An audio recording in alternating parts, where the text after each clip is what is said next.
Welcome to the GovComms podcast, bringing you the latest insights and innovations from experts and thought leaders around the globe in government communication. Now, here is your host, David Pembroke. Hello, ladies and gentlemen, and welcome to GovComms, the podcast that examines the practice of content communication in government and the public sector. My name's David Pembroke, and thank you very much for joining me.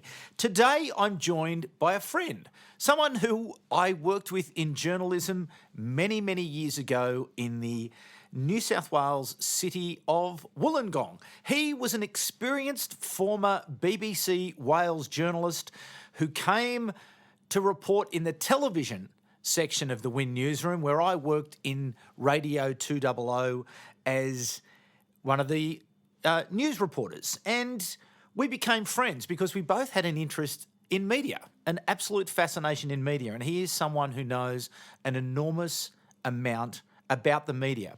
He has worked in the public sector, which I think is of great interest to you, but he has now gone back to working in broadcasting, and he works for the national broadcaster here in Canberra at the ABC. He joins me now. His name is Andrew Bell, and welcome to GovComms. Thanks, David. Lots of years ago, we really enjoyed talking media, didn't we? Because it was a fascination for both of us. We were both fascinated. We both knew that it was an ever-evolving space, and it always surprises me that many working in the media are surprised by change. It has always changed. In my career, which started professionally in 1980, I've gone from quarter-inch tape to cassette to digital in radio. I've gone from my first television work was on film, and then we went through the video formats and now on digital, and often the way of thinking about digital is the same way we thought about film. So things change, and people sometimes seem surprised by change, and when they are surprised and disappointed and challenged, they then forget the essence of what we do. Tell a story. Now, just in terms of that change, though, how do you get comfortable with it? How do you get comfortable with the fact that what you're doing today perhaps may not be appropriate in a week, a month, a year's time? I think getting comfortable for the practitioner, that is those working in the media, is to be properly trained. And training doesn't mean sat in an airless room for 4 hours and signing a sheet of attendance. It needs a planned nature of application and also of learning how to manipulate technology. Technology, even the technology we're speaking on now, it is a bit rigid. There are parameters, but you can play with it. And in that you create, and by creating, you make storytelling different and interesting. But how do people make time for training? I'm sure a lot of people listening now would be saying, well, that's all great in theory, but how do I get access to training? How do I get better? And how do I get training that is not in an airless room, that is more structured and organised and tailored towards my particular needs? Individual training is very important. It's long-term. No, it's not long-term. It's medium-term. It's not spreadsheet-driven, which is my grumpy old man way of saying you've got to invest. One of the big things I've done since coming to Canberra, I've started to grow vegetables, right? I know that planting a seedling or a seed and then coming out and looking at it every morning, it's not going to suddenly pop. But it does with nurturing and not forgetting and checking in and standing back and looking at the landscape, pun intended, that eventually you're going to get good tomatoes or green beans and stuff like that. Slow burn is how you get quality at the other end, because we are living in a marketplace which is saturated with stuff like this. Why do I listen to stuff like this? It's because it's well produced and not full of in-jokes about where we've just went to get coffee. Snigger, snigger, snigger. Is that pointed enough? Yeah, indeed. But how do we get people, or how do we get the leadership to understand that investment is so important, and that those individual plans to develop people and to give them opportunities is what needs to happen in order for us to be able to produce better journalists and better government communications professionals. I think you need to do what we did way back when, talk about it, as well as practice it. And we talk about practitioners. I'm a words person. Practice, practitioners. Practitioners, we think practitioners are people who do. Practice means you're getting better at doing it. Very subtle. How do you do it? You check in, you listen back, and the greatest critic is self, with a little bit of help in a kindly but direct way. And to be honest, if you want to be brutal about it, it's no good baying into the wind. And analytics, to use a modern word, is helpful in telling you what grabs people and what doesn't. And the smart folk, say in podcast land, are your 538s who've seen that how they do it and how others do it, they get an advantage from it, and then you go for the advantage. So listen, let's more broadly then discuss the changing realm and of government communications, having been on both the government side and the journalism side. What are your observations of government communication and the quality of government communication at the moment, given that the factors of media production and distribution have been democratised and they now have a greater capacity to go direct than at any other time in the past? I think there's too much of a throw it all against the wall and see what sticks. Sometimes media information packs go out to newsrooms with too much, also with too much content, which just simply won't be used. I mean, the cut and paste thought, or the USB stick, they'll use all these animations. Now, that might sell well to a client. We're going to produce this flyover, we're going to do these animations, we're going to do these pre-prepared grabs. That might fly for an organisation like a weekly paper in a small country town or a small country radio station. But with the ABC or the SBS or Fairfax, perhaps you should be saying, right, here's this media event. We can give you an hour with three of the major people here, and you can do let's talk about what we do with it. So instead of a chaotic media launch, you actually identify the horses for the courses. And I don't think we do that enough. It's a one-size-fits-all, and to be honest, sometimes those arriving to cover an event and those giving the information, the communications people at the event, are interchangeable now. This is a generational change. We now have a cohort of trained communications folk. This is great, but at the end of the day, I'll go back to what I said about baying into the wind. It's no good producing 150 glossy packs and USBs and pre-prepared grabs if nobody reads them, sees them, hears them. So would you put that down to people guessing what the media wants rather than ringing up and saying, hey, what would work best for you? I reckon that's pretty true. I mean, I only spent a year in the public service. I was surprised at what people thought the media wanted, how terrified they were of what the media might do. So let's hide stuff, and actually the bare bones of it is this: what do we want from this? And as someone who once spent an entire week coming up with KPIs for positive, negative, neutral coverage, I tend to support Oscar Wilde. You know, was he the one who said all publicity is good publicity, or something? Somebody said it. Whoever said it, they were correct. And then it's also about risk management. There's a lot of risk management and reputational management, and that was one of the things that really struck me when I went into the public service. But reputational risk and risk management is not hiding behind the sofa. Sometimes you actually have to grab hold of the bad thing and run towards the enemy and go, yeah, let's get into this. But that's culturally a challenge often, isn't it? Robust. Do you hear that word a lot in this space? Let's have a robust conversation. Give me strength. But it is very hard. It's highly risky. And people perhaps need to be given permission. Not permission to fail, but for permission to punt it, to give it a punt, to see where it lands, but to discuss and to be fleet of foot enough that if it doesn't land well, we regroup quickly. And I had a couple of experiences in the public service, which I can't go into because if I do, I might end up in jail because of fidelity agreements, where we did that. Guess what?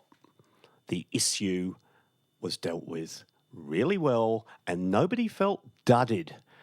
The media people we were dealing with didn't feel they were being played and we didn't feel that we were under assault. And you hadn't placed at risk the organisation then? Not at all, but we had a lot of what ifs and we had 10 crazy things up in the air and we ended up with 3 really good ones that varied between sensible, a bit risky. Is this worth giving it a go? Yeah. How then do you get permission then? How do you build that confidence in your leadership to allow you to take those risks? Within government and community? I think you have to have a mix of people. Just because someone, with all due respect, has done comms internally or elsewhere in a government department does not make them an expert. Similarly, bringing someone in from outside does not make them a good public servant. What you have there is a wonderful chemistry set. And if you throw it together properly, it can get great results. I think one of the things that struck me within my brief experience in government was people didn't like that it was so you couldn't map it. You didn't know exactly what next steps. I hate that phrase, next steps.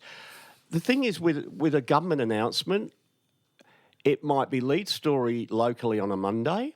It could be bottom of page 5 on a Tuesday, and it could be talk back uproar on a Wednesday, etc., etc. And there seemed to be a lack of understanding that that's just the way it is. And if you're true to your belief that you have to communicate, well, don't argue, don't battle the system. Just try and use that system as smartly, as shrewdly as you can, and accept you can't have a Bradman-esque batting average. But up in the 80s, he's pretty good. Indeed.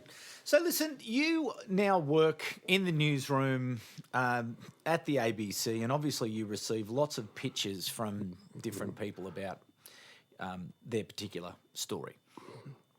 What's your advice to people in this day and age to be able to engage with the media in such a way that they can have their material considered and ultimately run? What's the best way to make it happen today? I reckon considered is a key word here. So many things come via email or on the phone, and you are discounting them as you are reading the first paragraph, as you are talking to the person. Newsrooms don't like the feeling that they're being sold something. Right. But so tell, don't sell. Tell, don't sell. Think about the time of day of event. Think about time of the week. Be cognizant of the logistics and the economics of the industry where staffing is lower levels on Saturday and Sunday. Now, don't worry about having to do an event. You can do an embargoed event on a Thursday for release on a Saturday. Now, in some markets, smaller states and territories, that might give you something a little bit different. Think about how you get in, how you get on air. We now have a more flat structure. With the 9 Fairfax thing, you've got radio, newspapers, TV, online in the same mode as ABC and SBS. And sometimes don't see not getting on television as a failure. If you can get online or get a social video made or actually give out content that could be configured online or in a social video way, you could get 200,000 eyes. Do you want some eyes or many eyes or no eyes? I reckon it's the first one first, second one second, and the third one you're banging into the wind again. That's I guess what I'm. My very first radio station was this odd hybrid of commercial and community, and we literally made programs called the Marxist-Leninist Hour in prime time on radio. And about 17 people felt very smug about it, but not a single non-Marxist-Leninist heard that program. And better to be heard than not heard. And don't overreach as well. Don't overreach. Don't make the telly all or nothing. Just in terms of that time of the day and time of the week, explain that to me a little bit more. What's the best time of the day to pitch in a call? If you're if you've got an embargoed story, say for the following day, mid-afternoon, and make the embargo time, if it's something that you think is big, midnight embargo. If it's middling, 10 o'clock, because radio dips mid-morning and mid-afternoon. And that's where, frankly, if there's content out there and it's local, that's where you'll hit the mark. Right. This sounds like I'm giving away state secrets. It shouldn't be. It isn't a state secret, frankly. As for TV, it's luck of the draw, I reckon. But in terms of non-linear TV, which is effectively the news channels, there's one place to go, and that's breakfast. And one way of getting on those kind of shows is weighing up the pros and cons and offering, we're only going to give it to you. Yeah. And because you never know, because if it gets covered at the beginning of the day, you just stand back and see what happens. Do you have to have great pictures? Or do you have to have a great story? I think you have to have a great story before anything else, because if in television people feel that they're being, as I said, sold something, being manipulated and manoeuvred, they will get their back up, and they will get holier than thou. I'm a journalist, I'm a reporter. How very dare you? I decide. Yeah. Well, actually, most of the time we don't. But what we do is go, you know what? That's interesting. What if you get a question back from a chief of staff or a reporter or a producer? What about? Listen out for the what about or what if, and be fleet of foot enough to be able to say, give us an hour and I'll get back to you. Yeah. Because that means they think they've had the idea. Okay, fair enough. What about the future? What's the change? What's coming next? What do we have to be ready for if we're a government communicator in order to be better in our engagement and more effective in our engagement with the media? I think you have to be faster, you have to be more direct, you have to be, frankly, at times less petulant. You've got to accept that 1 in 2 phone calls is probably going to make your day not better. And you have to have people answering those phones who know how to deal with the media. I was surprised how people... when I was within the public service, how a number of people didn't seem to even consume the media they were serving. It was as if someone making a cricket bat had never seen a game of cricket. And also to know how newsrooms operate and all the rest of it. For government, you're dealing with an unwieldy, emotional, cantankerous beast. Be aware of that. And that's why you need people with the smarts. But there are people within the organisations who can grow with that. But what you can't do is make a media unit, frankly, some kind of call centre. Not a good idea. Indeed. All right, Andrew Bell, thank you so much for coming in to the GovComms podcast studio here in Canberra, Australia. Thanks for the wisdom. thanks for the insights, and I look forward to you coming on another time soon. We'll always have Wollongong, David. We will always have Wollongong. It was a great fun, great time, and we learnt a lot and had many great conversations about the media and storytelling. So to you, the audience, thank you for coming back once again. Absolutely delighted that you did. And I'm sure that, as I say, with this podcast, it is about taking things away and putting those into your daily work practice so that you are just a little bit better at your job today than you were yesterday. So thanks very much for coming back. Lots of wisdom in that one with Andrew Bell. We'll be back at the same time next week, but for the moment, it's bye for now. You've been listening to the GovComms podcast. If you enjoyed this episode, be sure to rate and subscribe to stay up to date with our latest episodes.